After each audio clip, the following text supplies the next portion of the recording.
Guys अब cockroaches तो किसको अच्छे लगते हैं, पर गाइज अगर आप कॉकरोच के बारे में पढ़ना शुरू करोगे तो मुझे नहीं लगता इससे ज्यादा इंटरेस्टिंग कुछ है।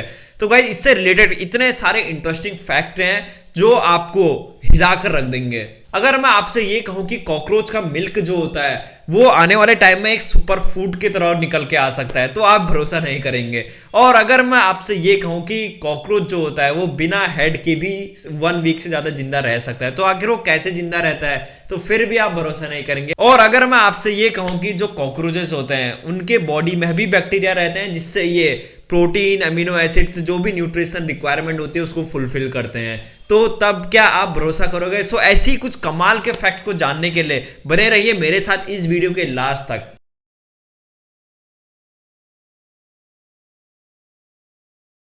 अब गाइस सबसे पहला फैक्ट तो ये कि जो कॉकरोचेस होते हैं वो डिफरेंट डिफरेंट टाइप के बैक्टीरिया भी कैरी करते हैं, जैसे साल्मोनेला, स्टेफाइलोकोकस, स्ट्रेप्टोकोकस, ऐसे टाइप के बैक्टीरिया ये कैरी करते हैं। और इतना ही नहीं, ये इन बैक्टीरिया से ही अपने न्यूट्रिशन रिक्वायरमेंट फुलफिल भी करते हैं।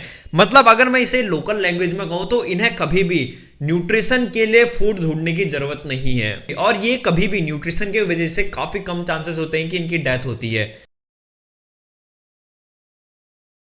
गाइस जो सेकंड फैक्टर है, क्या आप भरोसा करोगे कि कॉकरोच कुछ भी खा सकता है, यहां तक कि वो दूसरे कॉकरोचेस को भी खा सकता है। जी हाँ गाइस, ये बात 100% साइंटिफिक रूप से प्रूफ हो चुकी है। अब गाइस कॉकरोच इंसान के फिंगर नेल से लेकर प्लास्टिक, लकड़ी, कपड़े, कागज, कार्डबोर्ड, हर चीज खा सकता है। और इतना ही नहीं, वो अदर कॉकरोचेस को भी खाता है। जी हाँ गाइस, अब ये कुछ भी खा सकता है, पर कभी कभी ऐसा होता है कि उनको न्यूट्रिशन की कमी भी हो जाती है। अभी मैंने आपको बोला था कि कहीं कहीं पर रेयर कंडीशन में उन्हें न्यूट्रिशन की कमी हो जाती है और वो कुछ भी नहीं खा पाते हैं, तो वो क्या करते हैं, वो जो मरे हुए कॉकरोचेस होते हैं उनको भी खा लेते हैं जिससे वो अच्छे से सरवाइव कर सके। पर ये होता बहुत रेयर कंडीशन में है, पर होता जरूर है।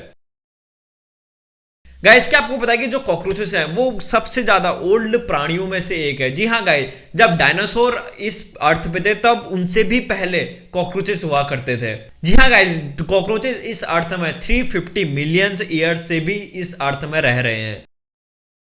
गाइज अगला जो इंटरेस्टिंग फैक्ट है कि कॉकरोच आखिर कैसे, अगर आप उसका हेड काट भी दो तो वो कम से कम 1 वीक से ज्यादा जिंदा रह सकता है। सो गाइज इसका रीजन ये है कि अगर आप कॉकरोच का सर काट भी देते तो 1 वीक तक जिंदा रह सकता है। तो अगर आप इस चीज को समझते हो तो थोड़ा इसकी आपको एनाटॉमी समझनी पड़ेगी। जी हाँ गाइज, कॉकरोच में ओपन सर्कुलेटरी सिस्टम होता है। इसका मतलब ये है कि कॉकरोच कभी भी सांस लेने के लिए अपने सर में डिपेंड नहीं रहता है, क्योंकि इसके पास ओपन सर्कुलेटरी सिस्टम है, तो ये हर जगह से एयर ले सकता है।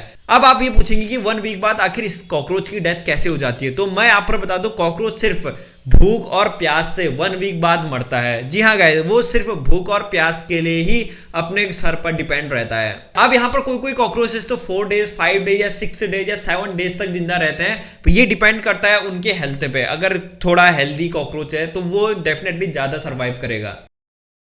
अब गाइस अगला जो फैक्ट है कि क्या आपको पता है कि कॉकरोच 40 मिनट से भी ज्यादा अपनी सांस को रोक सकता है? जी हाँ गाइस, अगर आप इसको वाटर में डिप भी कर दो 40 मिनट तक तो वो 40 मिनट बाद तक जिंदा आपको दिखेगा।